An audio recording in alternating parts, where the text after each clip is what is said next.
Buenos días, hoy es viernes 19 de septiembre del año 2025. Transmitimos desde Cuenca, Patrimonio Cultural de la Humanidad. A esta hora estamos saludando y dando la bienvenida al licenciado Francisco Escandón para pedirle sus puntos de vista sobre los problemas políticos, sociales que está viviendo el país. Pancho, buenos días. ¿Sí me escuchó? Saludos, Jaime, fuerte y claro, lo escuché. Perfecto, Que Pancho. tenga un buen Pan- día. De igual forma, saludar a todos quienes nos miran y nos escuchan en Radio Revista El Observador. Pancho, estados de excepción, toques de queda,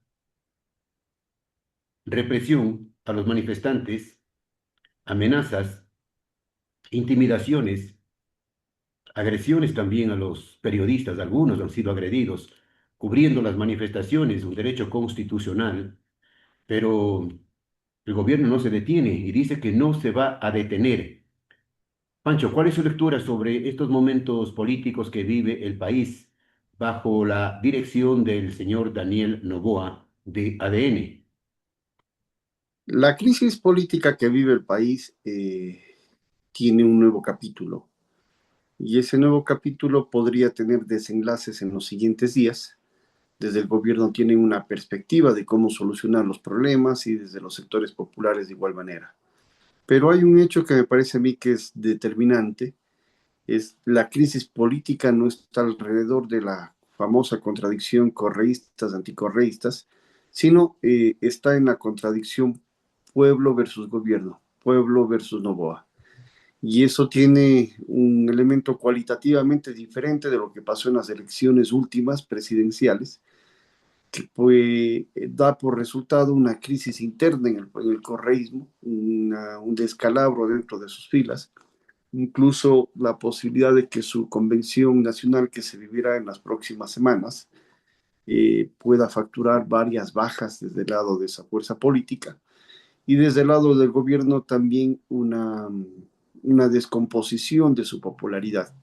Recuerde, Jaime, que el gobierno alcanzó el 54% de los votos en la segunda vuelta electoral, llegó a ubicarse por encima del 65% de la popularidad a propósito de las encuestas y las mediciones hechas previo a la asunción de su segundo mandato, pero ahora, antes de la elevación del costo de los combustibles, particularmente del diésel, antes de la marcha importantísima que vivió la ciudad de Cuenca, ya tenía índices por debajo del 45%. Es decir, se va descomponiendo la popularidad del presidente de la República por una serie de medidas adoptadas en donde expresa efectivamente un carácter de un gobierno mentiroso, un gobierno autoritario, prepotente, pero además servil y fiel alumno, quizá el mejor de Latinoamérica, del Fondo Monetario Internacional. Estas acciones y estas presiones del fondo dan al traste efectivamente con la política del gobierno nacional. Y voy a poner muy rápido algunos elementos. En la carta de intención del Fondo Monetario Internacional, ahora le llaman acuerdo, se han firmado más de 20 en el país, pero ninguna de ellas ha dado resultado a la política macroeconómica del Ecuador, porque el propósito de reducir el déficit fiscal y poder resolver efectivamente la macroeconomía, como ellos dicen, reducir el riesgo país, ha significado de que el gobierno al firmar abrió la posibilidad de entregar más concesiones mineras y de licencias ambientales, licencias de explotación. Y usted sabe que lo que ha ocurrido en el caso del proyecto ubicado en Loma Larga, en Quissacocha, ha significado un descalabro de la popularidad presidencial. Pero adicionalmente, dentro de ese propio acuerdo con el Fondo Monetario Internacional, establece el incremento del IVA no solamente hasta el 15%, sino hasta el 17%. Y usted sabe lo que ha significado en la economía de los ecuatorianos y ecuatorianas. También dentro de ese acuerdo firmado con el Fondo Monetario Internacional está la eliminación de los subsidios de todos los combustibles y ya fueron por la gasolina super, por la gasolina extra y ecopaís. Entre el 12 de agosto y el 12 de septiembre se incrementó 25 centavos de dólar y ahora también la eliminación del subsidio del diésel, que significó $1 más al costo del galón. Y eso significa que toda la cadena de valor, o lo que se denomina la cadena de suministros, los precios tanto de la producción como de la transportación y la comercialización de los productos de primera necesidad será cada vez más caro. Porque una lógica, si es que entiende el pueblo, es que si sube los combustibles, sube la gasolina, sube el diésel, sube absolutamente todo. Más caro, Ya. Pancho, Pancho, más caro y sin control alguno en los mercados. Y pues, si usted se ubica al día viernes anterior, el presidente de la República emitió el decreto ejecutivo y el día sábado ya hubo incremento de los precios de los productos de primera necesidad en los mercados, supermercados, tiendas. Porque no hay un Estado tan ineficiente el que dirige las élites de este país, que no le permite tener control sobre el tema de los precios de los productos de primera necesidad. Entonces, no hay intendente, no No hay hay nada, sí. autoridad alguna que pueda, digamos, ampliarse por los diferentes sectores en donde se realiza el comercio popular, en donde establezcan costos a los productos. Porque es obvio, dentro de la cadena de producción, de comercialización, de transporte, es básico efectivamente el insumo del diésel. Y pensamos de que tan solamente se trata de traer las papas, por ejemplo, del campo a la ciudad, que ahí donde se utiliza diésel. No, también se utiliza para el transporte de las semillas, del abono, de los diferentes insumos que De necesita para todo, el Pancho, de cultivo, todo. para lo mismo y también para la comercialización. Por lo tanto, es bastante grave lo que está viviéndose. Se calcula que solamente en la producción del diésel utilizado en la producción de todos los bienes, los servicios, de los productos que consumimos, significaría un impacto del 20% de incremento, sin tener en cuenta los precios que se aumentarían tanto en transporte como en comercialización. Es decir, es un durísimo golpe a la economía popular y es parte de las medidas que el gobierno asumió efectivamente por hacerle caso al fondo.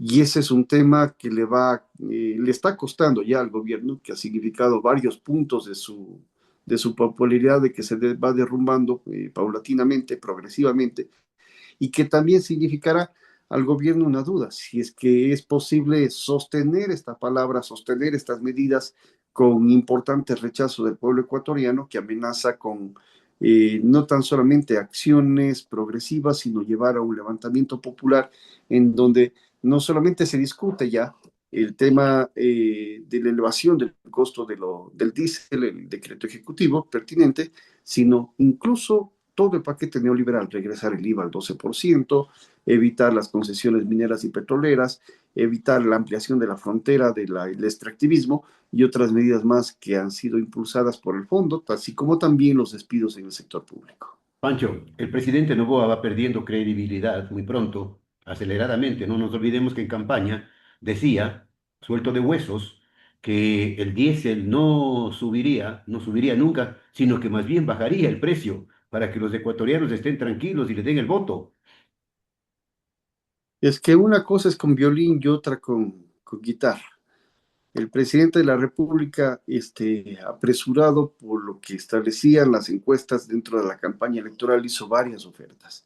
Yo quiero plantear algunas. Por ejemplo, dijo que no iba a incrementarse el IVA y subió el IVA del 2 al 15%, bajo el justificativo de que esa plata iba a ser utilizada para combatir la inseguridad. Pero, sin embargo, 2025 será el año más inseguro de Violento, toda la vida más republicana del violento. país, más violento en toda la vida Allí republicana. están las estadísticas, Pancho, las Ni, estadísticas siguen creciendo. ni siquiera en las guerras de independencia, menos aún en las guerras que tuvimos con nuestros vecinos, hubo un índice de mortalidad como la que está existiendo en el año 2025. Entonces, ¿ha resultado el plan de incrementar el IVA para resolver la violencia y la inseguridad? Desde luego que no. El gobierno nacional también con la misma lógica nos planteó caso semejante en la gasolina extra y ecopaís para resolver los problemas de la guerra y la inseguridad, pero cada mes incrementa por este nuevo sistema de bandas que pretende hacia la internacionalización del precio de los combustibles, el mismo que se aplicará efectivamente en el caso del diésel, pero no ha tenido efecto. Ahora también nos mete en un nuevo cuento. Dice que para resolver la inseguridad, para resolver la minería ilegal es necesario quitarle el subsidio al diésel. Pero el problema es de que si vamos a una explicación lógica, no va a ocurrir aquello. La minería ilegal va a seguir operando, cueste el diésel 1,80, cueste 2,80 o cueste $4, que es el fin que tiene precisamente el costo de la internacionalización del galón. va a seguir explotándose, porque es un negocio rentable para los sectores de las élites de este país. Para resolver el problema de la minería ilegal necesita utilizar las Fuerzas Armadas y la policía que vayan a esos territorios, efectivamente decomisen esa maquinaria y puedan precautelar los espacios en donde existe minería ilegal, donde existen recursos minerales. Pero no lo hacen porque la minería ilegal es la punta de lanza, la ventana que abre la puerta en definitiva para que luego vayan las transnacionales. Utilizan como fuerza de choque a la minería ilegal, utilizan a los grupos de delincuencia organizada, a las mafias para que desarrollen un proceso de limpieza social alrededor, una acción de paramilitarismo y luego lo legalizan a través de estas transnacionales que tienen capitales, incluso acciones por parte de la propia familia presidencial.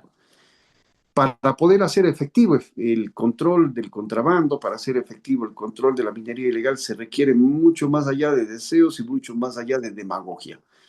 Por ejemplo, para resolver el problema del contrabando, no se va a resolver incrementando el precio de los combustibles, tan solamente, porque luego vendrá el mismo pretexto alrededor del gas de uso doméstico y dirán, el gas se está fugando a través de la frontera norte y sur, por lo tanto, quitémosle subsidio al gas, porque si es que es más caro, no va a mudarse hacia los otros países, pero va a joder más la economía Ah, nacional, pretextos, la son economía pretextos, popular.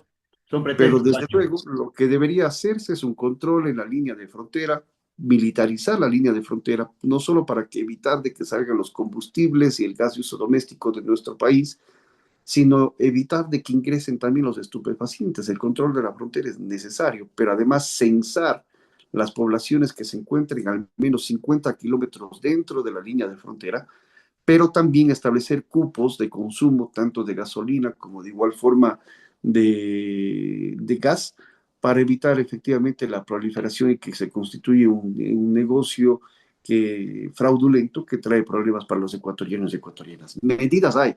Lo que no existe es voluntad política porque la posibilidad de comercialización, o más bien de importación de combustibles, tienen nombres y apellidos los que se podrían beneficiar de este negocio.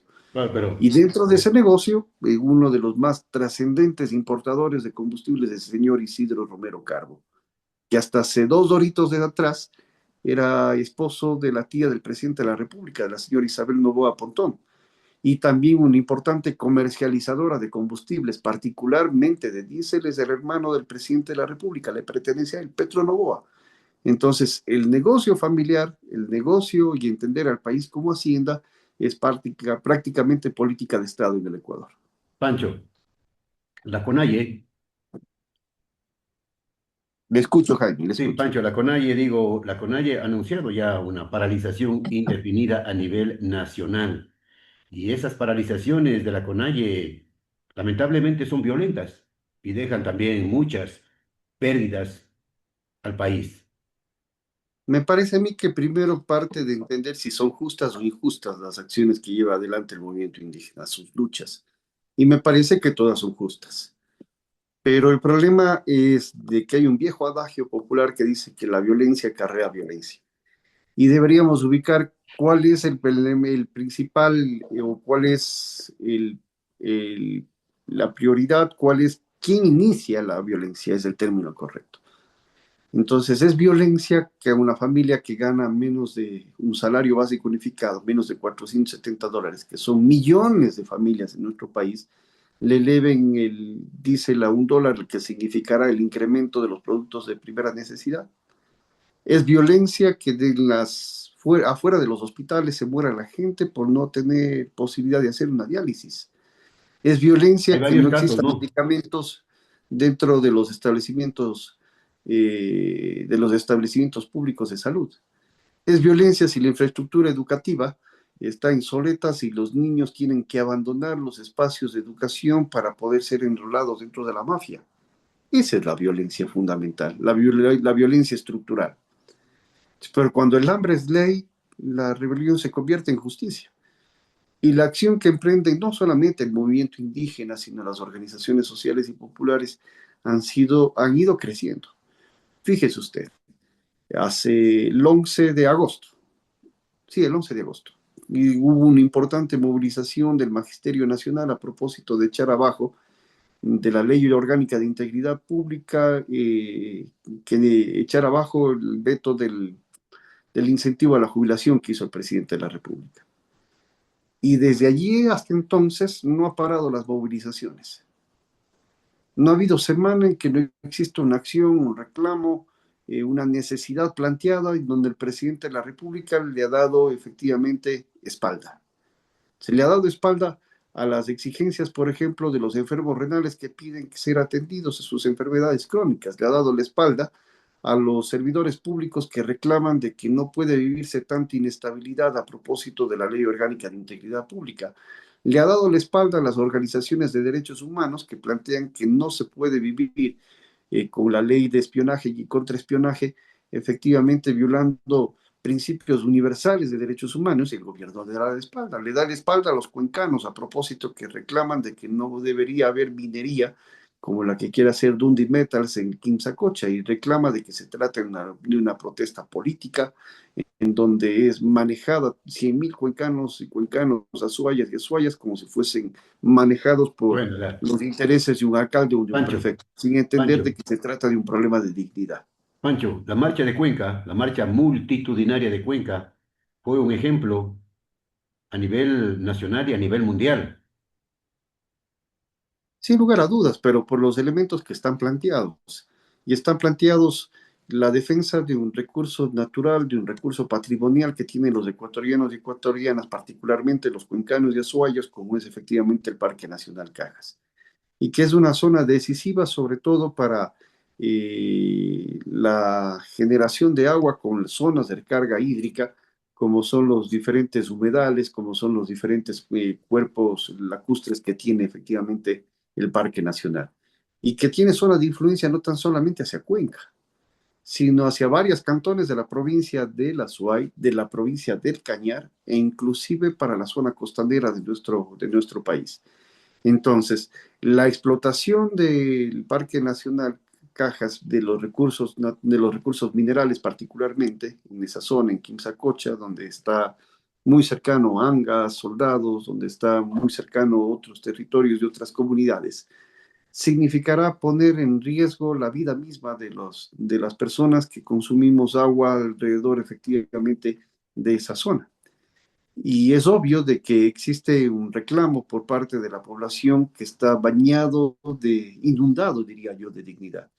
Lo indigno son los asambleístas del gobierno que tratan de meterse en una marcha al que no son bienvenidos.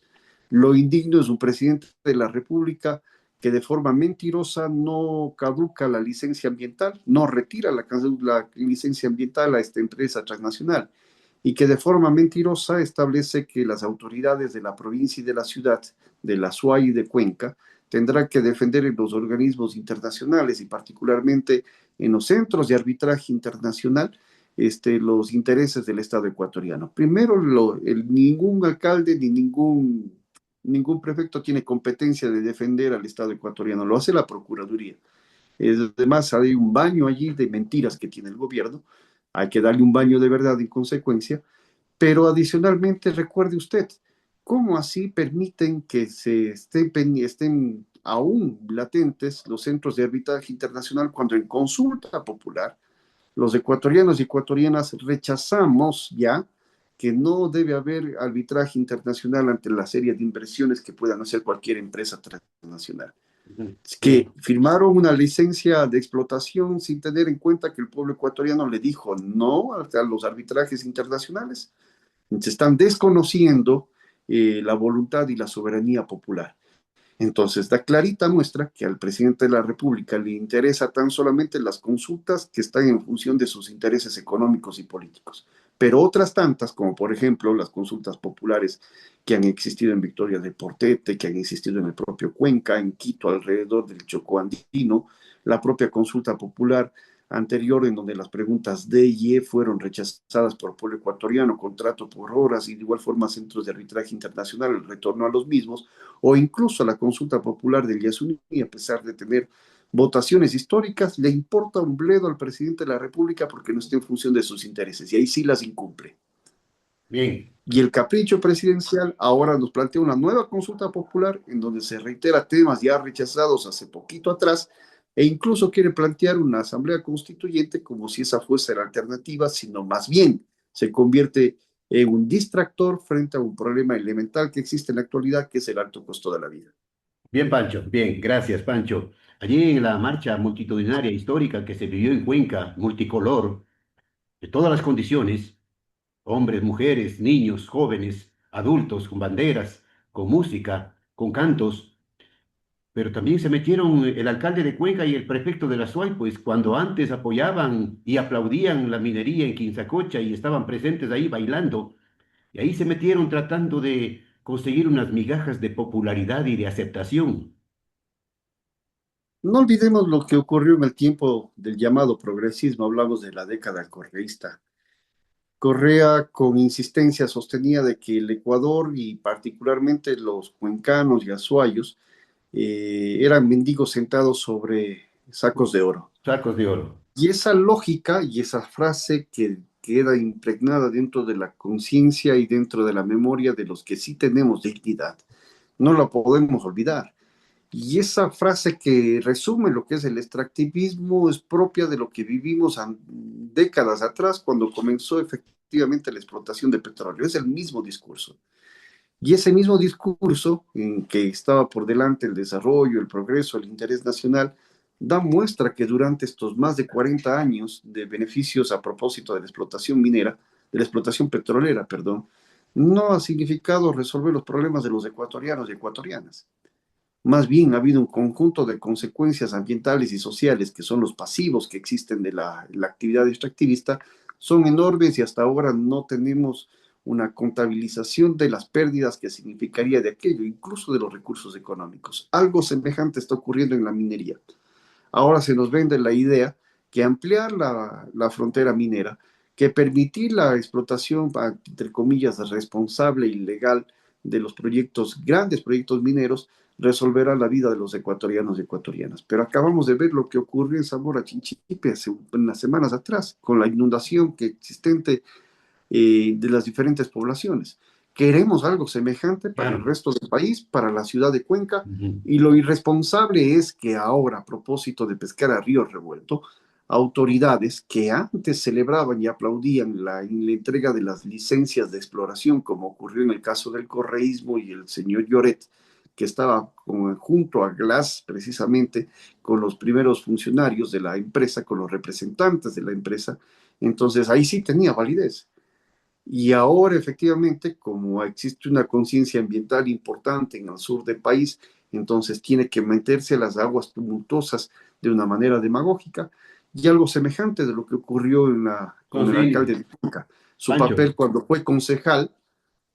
fue concejal de otras administraciones durante 2 periodos y ahora cómo tiene que revertir su palabra para tratar de nadar a favor de la corriente y tratar de capitalizar algunos de los votitos claro. que le pueden. Son cínicos, Pancho. Son cínicos, sinvergüenzas, caraduras. Eso es, cínicos, sinvergüenzas, caraduras. Gracias al licenciado Francisco Escandón por el análisis de la crisis política y social que vive el Ecuador. Pancho, que tenga un buen día. Hasta la próxima. Saludos, Jaime. Un abrazo para todos y todas.